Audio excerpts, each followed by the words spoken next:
Hello, everybody. Welcome to a new episode of the Dissenter. I'm your host, as always, Ricardo Lopes, and today I'm joined by Dr.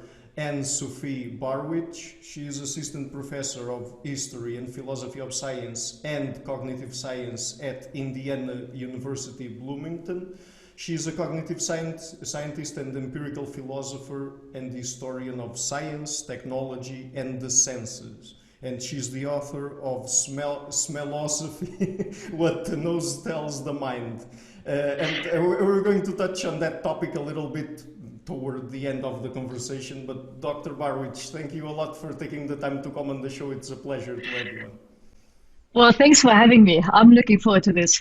Okay, great. So let's start a little bit with philosophy of science, because I guess I've already talked with some philosophers of science, and there's a lot of questions out there that people don't agree on, right? I guess like with most topics in philosophy, I guess. Yeah. But I mean, let's talk about some specific things here. There are terms like, for example, materialism, empiricism, naturalism that we tend to associate with the scientific method, right? But I guess that how we define them has changed at least a little bit over time, right? So how do we define those things nowadays, those concepts like materialism, empiricism, naturalism, and things like that? So I like that you're starting with the easy question, kind of a easy way in. To be fair, I often find that these notions have been now more used by philosophers than scientists.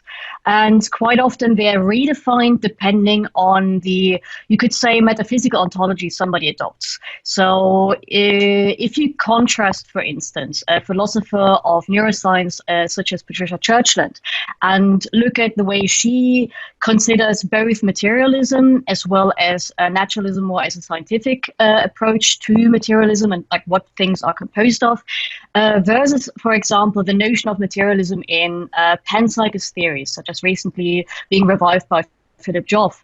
It seems that they're also talking about two completely different things, actually. So on the one hand, there's the understanding that certain phenomena have a material basis. On the other hand, there seems to be a difference what that actually means and how we should study that material basis, and how philosophical concepts, theoretical concepts are linked to the material basis, and how to investigate that both by philosophical and scientific methods. And in that case, I think this is where having a more integrated view with the scientific method would actually help. Because the essential thing is, we can just say things have a material basis, but we actually don't really know what that means. And I think this is the more interesting question. Mm-hmm. Yeah, and it's interesting that you mentioned, for example, the work of Patricia Churchland and other people, because, for example, she specializes in what she and her husband termed neurophilosophy, right? Or something like the philosophy of neuroscience or something like that. So, and there are other specializations within the philosophy of science for each branch and sub-branch, let's say, of each scientific discipline, like psychology, philosophy, social science in general, physics and biology and other things like that. So that's interesting, because I guess that there wouldn't be any one philosopher out there that, even though he calls himself a philosopher of science, that can properly talk about all branches of science, right? So they also have to specialize, and I guess that's interesting, because that also puts forth a view that even within science there are several different branches, and we have to probably approach each one of them in different ways, right? I would very much agree, and this is especially what you just mentioned is very important in terms of we are having different disciplines, and they're having different subject matters. And the issue of matter here is very important because if we think of something like a philosophical term, such as natural kinds, for instance, it does matter whether we're talking about biology, what branch of biology, also whether it's, for instance, molecular biology or let's say behavioral context of biology, whether we're talking psychology or neuroscience, or whether we're talking about physics, what part of physics, what branch of physics. And that's often, as you say, it can mislead to then speak of general philosophy of science, but one of the big achievements I find, or big progressions in philosophy of science over the 20th century, the second half of the 20th century, is the specialization. We are much more concerned now with science and practice, and that means looking at specific disciplines. I very much agree. Mm-hmm. Yeah. So, for science in general, would you say that there's any set of traits or approaches? I mean, is there one scientific method that applies to all branches of science? I have an ambiguous relation to the notion of the scientific method. And I say ambiguous because, on the one hand, I think it's very crucial that we think about methodology in science and that we think about what makes different ways of doing science still scientific, as opposed to either just metaphysical, philosophical, religious, or also pseudoscientific. But on the other hand, I think the notion of the scientific method as the singular set is very misleading. And it's misleading for the reason that it takes the tools to be the defining criterion, and tools in a very specific sense. And I noticed that kind of ambiguity when I was teaching my students, because I've got a biology class, and there's this poster in the classroom, the scientific method, starting with you have to have an idea, and then you do your research, and then you test your hypothesis, and then you analyze the results. And it's like, well, this is not how it happens when these kids are going into the lab then, where first of all, where do you get the idea from? What's much more important is to teach them how to identify potential missing knowledge, gaps in knowledge, good questions. What is a good question to ask in the first place? And you often get that by being engaged already in an ongoing experiment. You jump into something, nothing is ahistorical in that sense. And so I'd rather think of what makes science so interesting as a question propagation, or a way of doing question propagation with specific methods. And you might kind of object in a way and say, well, okay, fair enough, asking better questions, how to phrase questions. What makes that scientific? Because, of course, philosophy asks questions. Religion, in a certain way, sometimes does so too. I mean, there are fundamental existential questions behind that. But also pseudoscience seems to pose certain questions. And this is where there could be two ways to go. One thing is, Massimo Pigliucci would possibly propose and actually do go in something in the direction of the scientific method. And this is what a scientific endeavor is, as opposed to pseudoscience. I mean, he's done some really cool work on that.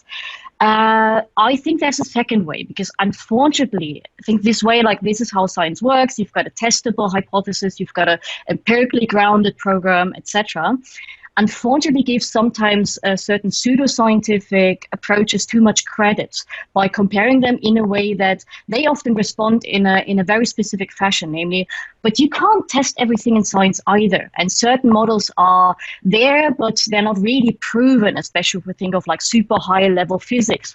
And I saw that kind of pseudoscience debate between Massimo Pigliucci and Philip Joff about panpsychism, where Massimo Pigliucci went like, well, hang on a second, this is not scientific because, and this is a couple of things, and Joff's response was, well, but here are some examples, for instance, where even scientific fields do not, or certain areas do not comply with these criteria. And I think the real difference is not to find a certain set of criteria, but are the questions something is asking, A, interesting? Do they lead us to an understanding of the things we're trying to understand with current science? And can they be approached through scientific methods? So this is where it comes back to a question propagation idea. And this is where I find actually panpsychism doesn't. So this is why I don't find it scientifically interesting. It doesn't tell us anything really substantial about how to understand materiality, the materiality of consciousness, and even what questions to ask next, like what to explore next. Mm-hmm. Yeah, and another thing that I find very amusing when you're talking with a philosopher of science or even a scientist from whatever area out there, yeah, is that people don't seem to be that able, or it doesn't seem to be that easy for people to move from one branch of science to the other. Like, for example, when you talk with more hardcore scientists from the hard sciences like physics, biology and things like that, but mostly physics and chemistry, they look to, for example, even biologists that study animal behavior and psychologists, anthropologists and so on, they sort of look a little bit down on them, and many times they very easily dismiss them and they say, oh, this is not real science, it's because you can only get 70% or 50% of certainty of, you can only predict 50% of the behavior with these parameters or something like that. So this is not real science, but in fact, or at least in my opinion, but correct me if I'm wrong, it seems to me that that's not a good approach to have, because I mean, you have to study different phenomena at different levels with different tools, different approaches, and looking through different lenses, right? So, I mean, I guess it's not fair to demand from social science to be as precise as people who study atoms or molecules or stuff like that, right? I very much agree. I was laughing a little bit because it reminded me of the interviews I did with olfactory scientists, where olfaction is not a discipline in the strict sense. So you've got people from actually coming into the field from physics. You've got computer scientists. You've got behavioral biologists, molecular biologists, psychologists. So I asked them how they define the problem. And it was like asking 3 people, getting 5 different answers if you were lucky. Like everybody had a different approach to it. And precisely what you described. So the physicist had a very strict model of how to make predictions, how to combine things in an uncertain way, so to speak. While, for instance, the biologist thought a bit more, less in terms of abstract models, top down, like this is our model, and we're just trying to make predictions and find the suitable evidence for it. The biologists were more, okay, we gotta find the mechanism, and that means we have to think through the material, identify what are the elements in the first place, like what are the molecular elements, how are they interacting, and precisely then there was the third branch of psychology, where the interesting part was precisely the anomalies, so the things that didn't fit, especially with smell, for instance, where a lot of things seem to be not quite predictable or seem to be not quite or not easy to model in a strict input-output sense. And these idiosyncrasies were more used as finding out what we're actually studying in the first place. So I totally agree with you. It's more a matter of bringing it back to your first question. What is materiality? What is naturalism in terms of how to understand materiality? And it's mainly a question of we got to first understand what we're studying rather than just imposing models. And this is where this kind of pluralism of science is actually quite beneficial. Mm-hmm. So at a certain point there, you mentioned the fact that in science we have to work with models of reality, right? We don't really have direct access to what reality is. I mean, that's a complicated question, but let's leave it aside for now. Otherwise, we would have to go for 2 hours here just trying to solve that question, right? If we really have direct access to reality or not. But anyway. But you mentioned models at a certain point there, and I was just thinking that because I read at least one article of yours where you talked about the role of fiction in science. So I'm not sure if it has some connection with the models that we develop or not. But what would you say is? What do you mean by fiction there when you talk about fiction in science, and what is the role that you think it has? So when I saw the question, I liked it quite a lot. For the reason, as I said, actually is like it belongs to the question of how to model, how to understand reality through science, and the notion of fiction is easily misleading because people think of fiction as something unreal, something just made up, and unfortunately can easily be misunderstood in current times where lots of anti-scientific things are happening or anti-scientific resentments or sentiments are emerging. What I mean by fiction is actually a matter of interpretation, because there has been this modeling debate in philosophy of science advanced, for instance, by Mauricio Suarez or by Roman Frigg or Nancy Cartwright, that kind of group, who actually realized a lot of the ways in which science models the world is not just strictly mapping, but we've got idealizations, we've got abstractions, we've got sometimes entities that are not real but are part of models, like hypothetical entities. So what shall we do with that? And in this kind of philosophy of science and practice group, they turned this question around from the structure of models to the use of models. And that piqued my interest because I thought, like, what does it mean to use a scientific model in a certain way that, for instance, differentiates it from the way we do fiction? Because we've got historical fiction and we learn something about the world in some way also from fiction. What makes science then different? And I originated actually years and years ago, a long time ago, in literature theory. So I thought, hang on a second, that's something I actually worked on. Like, how do we do interpretation? How do we actually try to gain access? How do we make inferences from something? And there was a beautiful essay from, I kid you not, 1933 or 31. I would have to look that up, by Elsie Knight, called "How Many Children Had Lady Macbeth?" And this essay, I thought, is the combining element because we actually don't know. She was not really the maternal type, but we couldn't actually tell because no children are mentioned. She could have had one or two or even more, or none at all. The point is, with fiction, we will never be able to find out. There's a limit to interpretation, while with scientific models, developing these kind of questions through a model is actually the way we continue modeling, and we use many models to address that. There's a different way in which we're using models compared to fiction, how we ask questions through models and how we ask questions through fiction. And this is where I think thinking about models in terms of fictionalization strategies with respect to how we interpret things, and where literature theory, for instance, and art theory can help us to draw these differences. This is where I think the notion comes in handy. Mm-hmm. Right.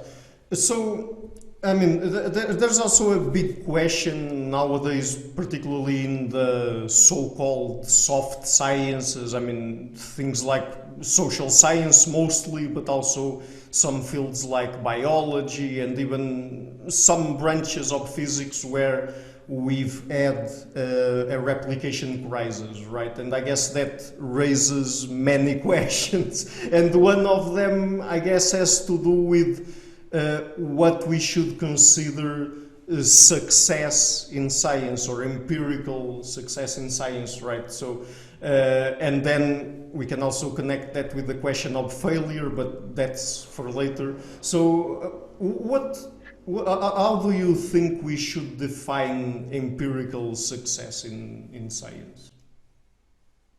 This is where, I gotta be honest, I differ from a lot of other philosophers of science, because empirical success is often seen as result-oriented. So we're looking at data accommodation, instrumental reliability, prediction as some form of giving us results.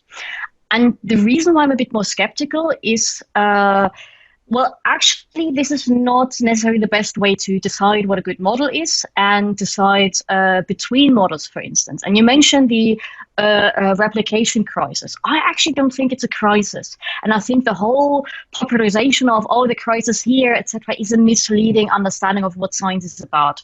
Because we're still too much on the results and that the results should stand as they are, rather than seeing them like Wittgenstein's ladder is just a step to ask the next question on a good foundation, but on a revisable foundation. And there is, so my former mentor and my friend Stuart Feuerstein actually thought about that a lot. And he gave me the example, which I really, really like, of Otto Loewi, who, when he, for instance, tested and showed that actually synaptic transmission is chemical, people couldn't replicate it for years. And it was not considered to be a crisis. So why couldn't they replicate it? Because he was doing his experiments on frogs, which are amphibic, at 5 a.m. in the 1920s in Vienna in an unheated laboratory. People were replicating it in summer in a heated laboratory. Now, amphibic creatures are, of course, very sensitive to temperature. So this would affect, of course, what results you get. So the point here is that the crisis of replication, or the inability to replicate, only means we overlook the fundamental causal factor we just haven't thought about, which might not have been part of the methods.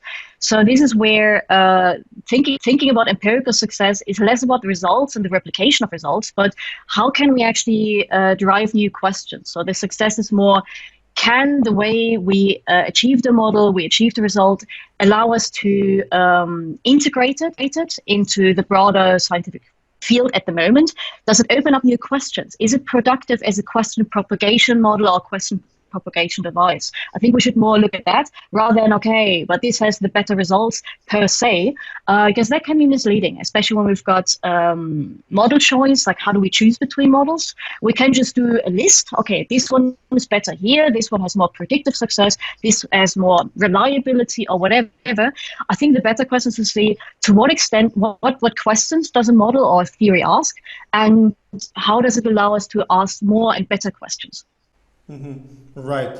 Yeah, last year I had a discussion with Bo Weingart and Corey Clark. They are both social evolutionary psychologists.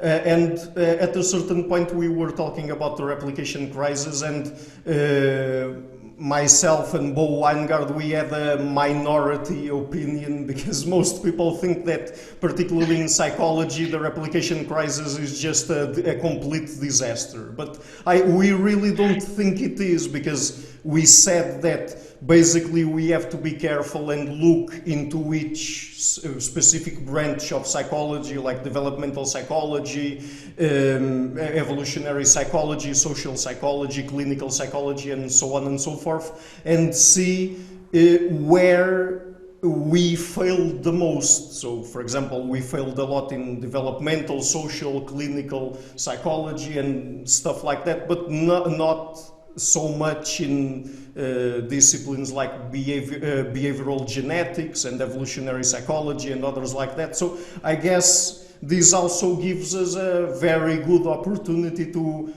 sort of recalibrate the approaches or the methods that people have, particularly the statistical ones, because that's one of the things where the replication crisis hit the most, I guess.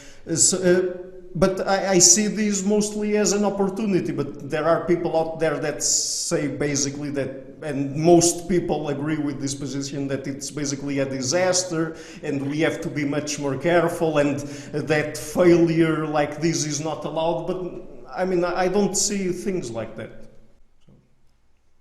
I totally agree. I think it's kind of a result fetishism in terms of that the results are being taken for the things people say is then the scientific result or part of it. And I think that's kind of misleading. And there's this beautiful quote by Daniel Dennett, which I often think expresses this perfectly. Namely, the point of apple trees is it's not apples, but further apple trees. And similar with science, the point of science is not to have results that are there, but to, through these results, ask further scientific questions. It's a process. It's an open-ended process. It's an expanding process. So this is where I think the most important part, and where I agree with you, like the replication crisis is much more of an opportunity than a problem, because it asks us, it prompts us, it invites us to rethink how we think about science and the scientific image. So instead of something that, for instance, goes asymptotic to the truth, I think it's a folk psychological idea about science. It's much more about, well, if we look at science, it's a growing knowledge. It's much more about growing knowledge, expanding our understanding of reality, and in that nature also expanding reality. What that means is, I bring an example from smell because this is just where I work. If you think of like chemical synthesis, we can now create molecules that have never existed in nature with smells that have no natural object associated with them. So we are literally expanding the materiality, even on a small scale, such as just the sense of smell, through science. And I find that exciting. It allows us to ask new questions. Mm-hmm.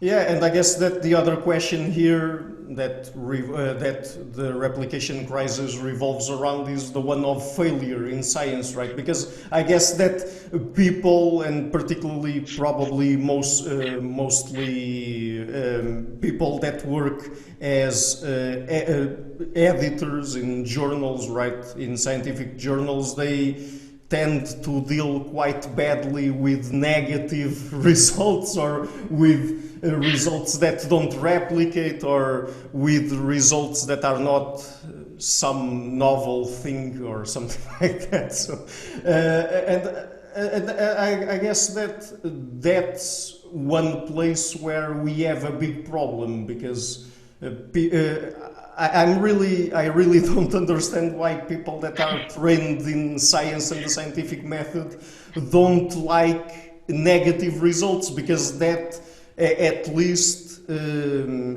allows for us to exclude certain hypotheses and things like that, and that's a good thing to happen, right? I guess. I agree very much. There's a bias in the visibility of research, and as you say, also with publications, it leads to publication bias. It leads to this social pressure of producing novelties because people need grants, people need jobs. So there's almost also a push towards the easier option, namely the thing that kind of looks as bringing quick results, successful results, as in terms of visible results. And we might just be misinterpreting.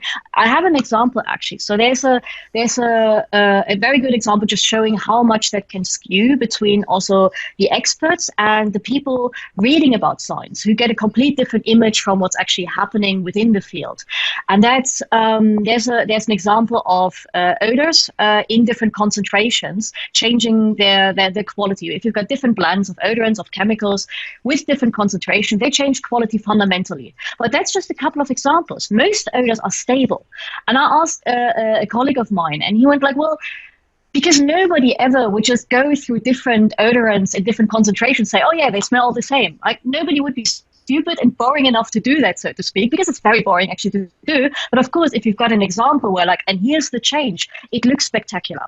So I think there needs to be a balanced view on the one hand when it comes to these kind of divergent results, because that's also interesting.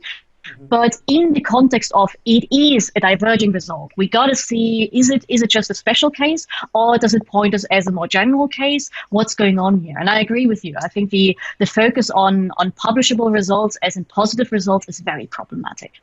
Mm-hmm. Yeah, and also because I guess that science can't really progress further without excluding hypotheses and predictions and things like that, right? Yeah. You might actually have the bias even towards certain ideas that seem to be applicable based on one or two kind of results that support it. And there's the difference between an idea that is somehow supported by some results, or an idea that is a bit more stable, for instance, by having negative results attached to some of the kind of contrary or complementary ideas to that hypothesis. And this is where I gotta say I really like David Deutsch's explanation of that, in terms of like, he has this beautiful book, The Beginning of Infinity. And the idea is really, what's a good explanation? Well, a good explanation is not one that is proven right, but that is harder to replace. And having negative results, for instance, or being also aware of negative results, is a way to see to what extent is a specific explanation we're currently favoring or consulting or trying to develop actually either replacing a current one or better at replacing a current one, or actually to what extent is a current explanation harder to replace. So I agree very much with you. Yeah. Yeah. Okay, so before we get into the topic of olfaction or the sense of smell and why you decided to study it, you're already excited, right? So, but before we get into that, let me just ask you one general question about the scientific method. So, we've already said here that failure and negative results is something good to have in science. I think it's crucial even to have it. But do you agree with the falsification approach proposed by people like Karl Popper and others? I mean, to also to try to solve the demarcation problem, for example. That is a very good but very difficult question, because yes and no, in the sense that there is something about the falsification. I know that Popper right now doesn't have the best reputation. I mean, many philosophers of science go like, oh, but it's outdated. He's still very topical in science. I think there is something very good about that, and I think it should be revisited in light of recent philosophy of science. I think it's not the non plus ultra way to think about science, but I think it was one of the most back at the time progressive understandings of how can philosophy and science interact. Actually, because Popper was one of the few people who really already at the time interacted with scientists. He interacted with John Eccles, the neuroscientist. He really tried to do already philosophy of science in practice in a way that I think it has been kind of neglected a little bit by the young ones going, but we're going to do something that's applicable to science. Well, Popper tried to do that. And why I say he has to be revised is also with the question of, I think it's more than just going for falsification, but falsification is not the same as failure, because the way I understand failure, which I think needs to be a bit more foregrounded, is many things in the history of science were never disproven. They just lost traction. And so looking at, I think the most important part is to see why do we adopt certain scientific ideas or understand models and get rid of others is also partly, well, some are more successful not because the others were disproven, but they were becoming uninteresting when it came to the objectives of a certain discipline, like what are we trying to understand, the productivity in terms of question generation. And my favorite example for that is the grandmother cell, which is this idea that you've got a neuron in selected areas of your brain that responds exclusively to specific either people or objects such as my car or the Sydney Opera House, some iconic things.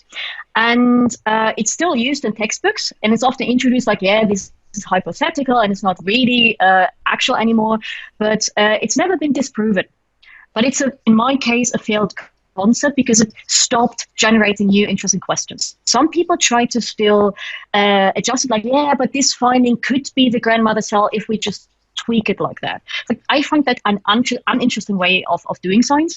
The more interesting way is to do failure analysis, meaning to look at why was that concept so successful at a certain time, in this case the 1970s, 1980s. Why did it lose traction? What are the assumptions behind it, like hierarchical coding, for instance, and integrated hierarchical coding in the visual system? And to what extent should we also rethink these assumptions in a more broader sense, instead of foreground objects? What about how our visual system constructs background, which is, you could say, neglected by just looking at something like grandmother cells, like, oh, objects here and objects there, and the kind of central things, rather than what makes something stable in the background? How is that foregrounding as an activity actually being done? This is a way to ask new questions again. So this is where failures actually I find exciting, but that is not captured by just falsification, to come back to your question. Mm-hmm. Right. Okay, so let's get into the study of the sense of olfaction. I mean, what led you to study this sense? What is there something special about it, or what? There is something special about it, but that didn't automatically lead me to it. So I came to it by accident because I started my PhD topic with something else. I had a PhD crisis early on, wasn't going anywhere, and then I was just looking around and I saw this talk on olfaction. It's like, I have no idea how we smell. Watched the talk, realized, no, we have no idea how we smell. This is an open question. I think it can't be that difficult. That is the question that led me down the rabbit holes, because every time you think it can't be that difficult, like it must be simple, it never is. And what I realized, what is kind of so promising about the sense of smell, why I think it's special, is it challenges our philosophical intuitions and notions about perception. So if we look at the history of scientific research on the senses, but also on the brain, it's been heavily visual-centric. Theories of perception are essentially theories of vision, and we have certain concepts attached to it, like object of perception, boundaries, foreground, background, and a lot of these concepts are difficult to apply in olfaction. So when we think of the directionality of an object, well, what's the directionality of a smell? Makes actually little sense. There are lots of issues which we build on the sense of vision, such as objectivity versus subjectivity, illusions, hallucinations, and I think smell is a good model system because it seems so quirky. And it seems so idiosyncratic, and it doesn't seem to fit this model to question to what extent are these concepts general concepts of perception, specific to vision, or to what extent did we also mismodel vision? Because I think there are also lots of open questions about vision, which we overlook. And smell is interesting in its own right, but also to reflect on the other senses. Plus, it's a gateway to further hidden senses, such as interoception, like how your body perceives yourself, proprioception, how your body moves in space, which have hardly any attention in philosophy, which I find shocking because the experimental sciences are discovering that, meaning that their questions, their fundamental questions are essentially philosophical. This is where philosophers could contribute to ongoing scientific inquiry. Mm-hmm. Yeah, so this is very interesting because is it that you're saying basically that by studying or understanding a little bit better how olfaction works, you were also able to get a new frame or frame in different ways certain more general philosophical questions in the philosophy of neuroscience in this case, and also to extrapolate from olfaction to other senses and ask if we are really posing the right questions in the right way, framing them in the right way, and things like that.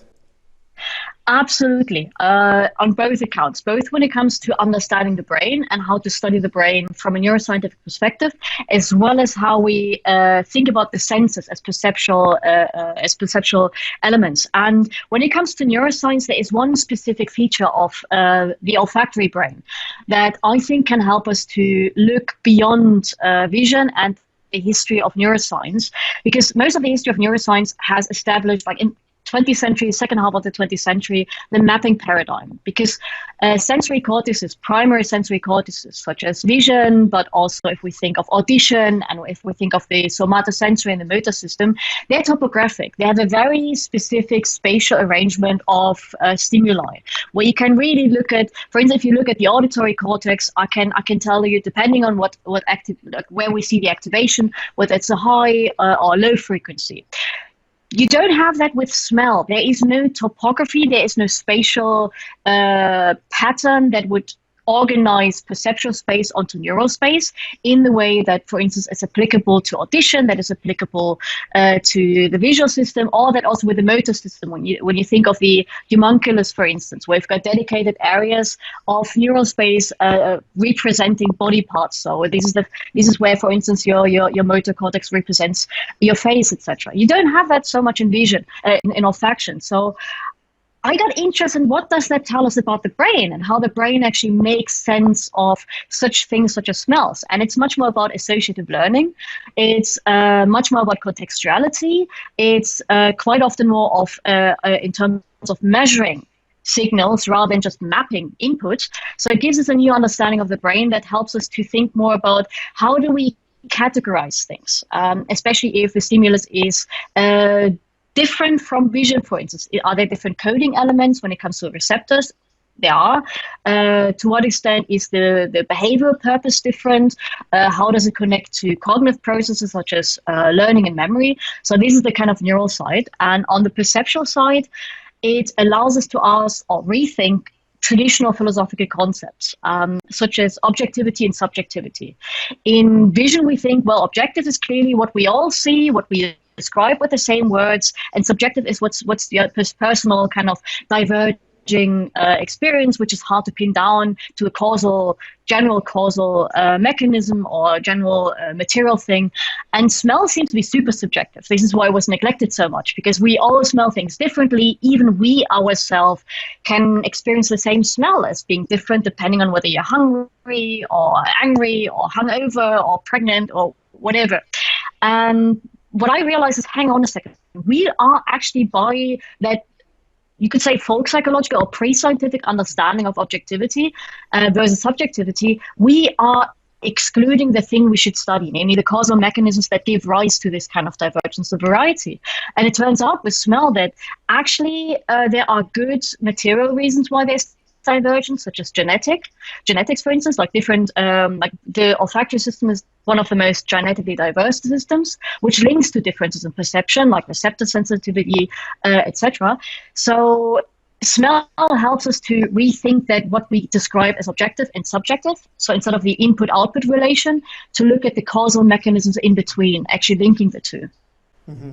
Yeah, so let me ask you this now, because in a way we're focusing on the philosophy of neuroscience, but because particularly when it comes to the senses of the olfactory sense, the auditory one, and so the visual one, and so on and so forth, because we always have, at least us as humans, I don't know about the other animals, but a subjective experience that goes associated with it, and then we can connect with other senses and with memory and with the context we're in and things like that.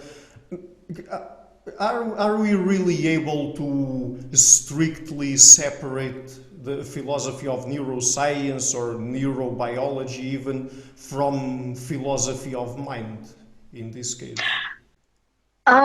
I don't think you can actually separate it. I think it needs to be much more integrated. So you can tell I'm much more on the Churchland side of things. I think they were right. I think they were often misread. And smell is, again, a great example to show what they actually really were trying to do, which is often kind of put under the carpet by people focusing on the wrong things. And why I'm saying that is because there's a difference between perspective. Smell is very perspectival. And subjectivity and just the experience of things. So when we think of why things are perspectival, well, one good thing with smell is that people have different experiences of certain smells. But the reason for that is quite often not because it's objective, but many odorants, many chemicals that smell actually have more than one quality. So it's not like with colors where you see red and then you see blue, and if you see the red, you don't see the blue. No, with smells, you can have one molecule and can have multiple qualitative expressions. So for instance, if you've got something like some musk molecules also have a fruity smell. So if somebody actually says, oh, this is fruity, that person isn't wrong. Versus if you've got another one says, like, I find it more musky, that person isn't wrong either. It has both qualities. Your brain just can't handle necessarily all at once in one sniff. You sometimes have to just reiterate your perception and go like, oh, it has actually both. So this is where perspectivalism, like cross-modal cues, might prime your brain to detect one quality more than the other. So this is the question of, this is not subjective, it's just perspectival. And we can link what kind of decision your brain makes to for instance, learning mechanisms or also decision-making mechanisms on a neural level. Then there's the question of experience, which is often linked to but qualia. And I find that, again, a totally misleading concept because it's amaterial. There is a reason why the brain is made out of biochemical chemical processes. And I think if we want to understand why we have this feeling attached to certain things, this kind of experiential feeling, we got to start looking at the biochemical basis of these processes. I mean, this is why we often this is the problem of philosophy in general, but also many cognitive sciences, that we're detaching cognition from emotion and all these kind of different things. As if emotion and feeling is kind of an add-on to cognition or perception. I think this is fundamentally wrong. And I think I wanted to say something else, but I forgot it for now. It might come another time. But there's so much more to say. Yeah. You mentioned the concept of qualia, and I guess that it's a very tricky one, because there are many people, particularly when they do work on consciousness, like Daniel Dennett and others, that they are trying to be sort of reductionistic there, right? And sort of dismissing the subjective side of things and trying to reduce it all to neurons firing or something like that in different patterns. So, but for me it's interesting, because in a way it seems to me at least that people created that concept to try to, as I said, dismiss the subjective side of things and focus more on the things that are more material, let's say. I didn't want to use the word, but anyway, because it's not that thoughts are less material than the rest. But anyway, but on the other hand, and I don't know if you agree with this or not, it seems to me that by doing so, by creating the concept of qualia or whatever you want to call it, they are also opening up certain doors for people like the panpsychists and people like that to get in and to then say, oh, okay, so why do you need this concept then, if those kinds of things don't matter, right? So, I mean, I'm not sure if you understand what I'm trying to arrive here, but anyway, I guess I'm trying to say that by creating a concept that they are trying to say corresponds to something that is not really that important or even doesn't exist at all, is an illusion or something like that. I mean, at the same time, they are sort of saying that it exists in some way, right? But also separated from the rest of material stuff. So I find this is a tricky question. Let's put it that way. It's a very tricky question. I think you're right with saying there's a problem with this kind of dualism, in the sense of how we try to either get rid of certain concepts or separate them from the material basis. The way I started to think about that is actually the problem is that we're often trying to reduce something which we are not even sure of whether we understand it right, to something which we're also still trying to explore. So if we think of something such as perception in terms of qualia, for instance, there is something we're trying to express with that. On the other hand, there is a way we're trying to figure out how is that instantiated in a material sense. And while we sometimes think, well, this is so hard to get together or so hard to match, is I think quite often because we forgot to ask the basic question, namely, how do we need to think about the material basis of certain experiences, and in an iterative way actually refine both. And I can give you a concrete example which for me made the shift, so to speak. It seems to be an aspect of emergence. So one particular thing with again, I'm starting to talk about odors because that's just what I do, is that quite often when you look at blends, at mixtures of different molecules, they smell different than the individual components. So you literally have the whole is more than the sum of its parts.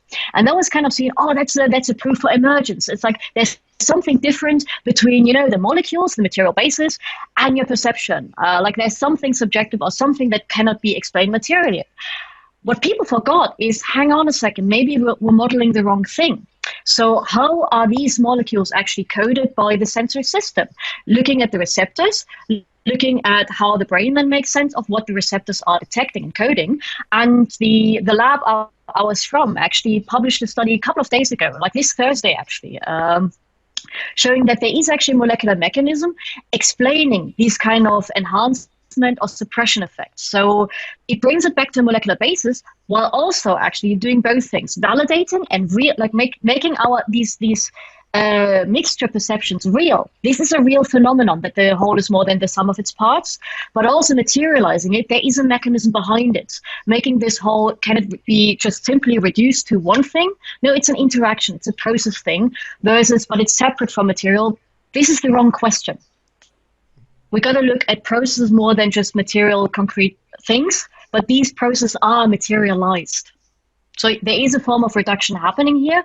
It's just not a simple, okay, molecules to smell reduction. It's mainly, well, what processes lie in between to make smell, so to speak, what material processes. So there's no kind of extra special source that is kind of just in the mental realm, but it's also not just simply saying this molecule has this smell. No, that ignores the biology that makes that thing, that realizes that thing, and that is material, but it's much more processual than just an entity. Mm-hmm. Yeah, I guess that this also connects with the question of the limits of the way we are able to think about things and perceive the world, because I guess that there's a lot of folk psychology going around here. Like, for example, we can't really, or it's extremely hard for us to think about how the brain works without also thinking about the subjective experiences that we have, right? And then to try to connect both, and then there's the emergentistic and the reductionistic approach, and then there are approaches that are a little bit a mix of both. And I guess that the reductionists have a point when they say that it's extremely hard to understand from a purely materialistic perspective how you go from brain activity to how do you get from there to subjective experiences and whatever goes through your mind while you're conscious, right? So I guess that simply by trying to be reductionistic and say that consciousness is an illusion and what goes around in your mind doesn't really matter that much or something like that, it's an easy way out of big questions or something like that. I mean, I'm not sure if I'm being a little bit unfair here, but... I would actually say a little bit unfair, if I'm honest, because yes and no. So I'm much more sympathetic to illusionism, although I think I'm much more with the Churchians on eliminativism, in the sense that people just say, oh, you want to get rid of consciousness. No, not at all.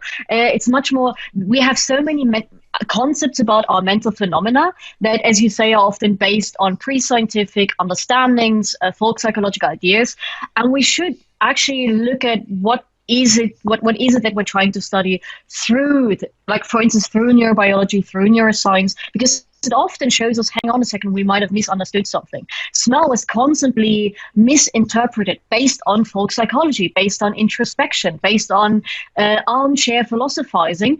And we can ask much better also philosophical questions based on recent science, for instance. So if we look at the way, for instance, how smells are organized in the brain, which is so different from vision, that can help us to maybe link it to certain phenomena and say, like, hang on a second, maybe we kind of misinterpreted also in our introspection what's going on. So my favorite example is taste and smell. So many people say, oh yeah, but smell is not important, but taste is at least, we've got all these flavors. But most of what you experience as taste is smell. It's retronasal smell. And you know it when you have a cold.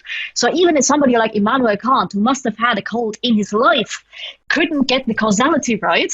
But that shows us that our introspection is limited. It is a source, a heuristic source to understanding things, but it's not the benchmark on which we should judge something as right or wrong. It's just like one of many perspectives. And we need to, if there's no way to combine that, for instance, with the way we now study also the brain as being the root of cognition, there's something wrong perhaps also with our concepts. A good way to promote that idea is to say, well, we also need to look at other cultures, for instance. So to what extent might there be different concepts of the mental? I currently have a student in my grad class. She was like, well, I find this mind-body dualism debate and how it's framed through language very foreign for me. So she actually grew up with the Kazakh language, and there was a complete different. There is no separation between consciousness, mind, perception, and like the mental concepts in the way we have now. It's much more contextual now. This was a nomadic language, like this was a nomadic folk. So there's much more, you could say, situated cognition, contextual, ecological aspects, which of course make sense if you're constantly moving environments and habitat, and therefore lots of things are changing. Versus Western culture, where we're in the same thing, like in the same place, hardly moving around. That this would have an effect on how we conceptualize the mental and our relationship with the world. I think it's just natural, and this is where questioning our folk psychological ideas. Neuroscience is one thing to do that. So I think this is the point of taking the mental more seriously is, on the one hand, neuroscience is one of the many tools, and it's one of the most fundamental tools, but there's also cross-cultural studies to figure out how to relate the mental within your biological. Mm-hmm. Yeah, that's very interesting. So, Dr. Barwich, I've already went through all of my questions today, so let's probably finish the interview now. But okay. Before we go, would you like to tell people what are the best places on the internet for them to find your work? So one thing is my website, Smellosophy.com. I know it's kind of it started out as a joke and it became the book name, and it's also the website. And there you find everything from publications to what I do, to contact details, and like my email, etc. So if there are any questions also about smell in particular, just drop me an email. I like to talk about smell, as you noticed. Yeah.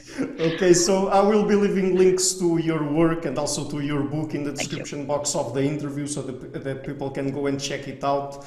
And Dr. Barwich, again, thank you a lot for taking the time to come on the show, and I hope to have you somewhere in the future again on to have another conversation, because it was very fun. Yes. Well, thank you very much for having me. I had lots of fun too. I really like the way you ask questions. So I do hope as soon as the pandemic is over, we've got a chance to sit down. Let me invite you to a beer in that case. So as soon as this is possible. Yeah. And do take care of yourself too. Yeah. Yeah. Take care of yourself as well. So, and thank you. Thank you again for taking the time. Well, thank you for having me, and have a lovely day. Hello everybody, thank you for watching this interview until the end and for coming to my channel. As you might have noticed, I've started this channel in February 2018 and I've been putting out regular interviews with academics and intellectuals from a variety of fields, top academics and intellectuals, as you can see on the channel. And I've been having an ongoing fundraising campaign, and you can also support me regularly via PayPal or Patreon. All of the links are in the description box of the interview. And also, if you want to give me a one-time or several times big donations, all of the links you can find there. But please, if you can, support the channel, because it's really important for me to be able to keep it sustainable and to keep it running. So otherwise, and if you like what I'm doing, please share it, leave a like, and hit the subscription button. I would also like to give a huge thank you to my patrons and supporters, the main ones: Karen Litska, Anne Blanchett, Paroga Larson, Laguerrero, Francis Ford, Hans Frederick Sunda, Janne Henninen, Ricardo Vladimiro, Craig Healy, Adam Kessel, Olaf Alex, Jonathan Wiesel, David Diaz, Anian Katter, Jacob Klinkby, Matthew Whittingbird, Arno Wolf, Tim Hollesy, Henrik Alenius, John Connors, Paulina Barron, Philip Force Connolly, Jerry Mueller, Herbert Gintis, Rutger Vos, Bo Weingard, Rebecca Newberger Goldstein, Dan Demetrio, Robert Windiger, Rui Inácio, Arthur Coe, Zoop, Marco Neves, Max Bailby, Colin Holbrook, Susan Pinker, Thomas Trumbull, Bernardo Seixas, Simon Columbus, Jorge Espinha, Phil Kavanagh, Corey Clark, Mark Blythe, Roberto Inguanzo, Mikkel Stormir, Eric Neumann, Samuel Andreev, Tiago Nunes, Bernard Hugney, Alexander Dunbauer, Omari Hickson, Felicia Stevens, Fergal Kusen, Yevon Bodrenko, Hal Herzog, Nuno Machado, Don Ross, my producers, Isar Weber, Rosie, Jim Frank, Lucas Stafiniak, Dr. Ian Gilligan, Sergio Codreanu, Luís Caetano, and Matthew Lavender, and my executive producer, Michel Rugieski. Thank you for all.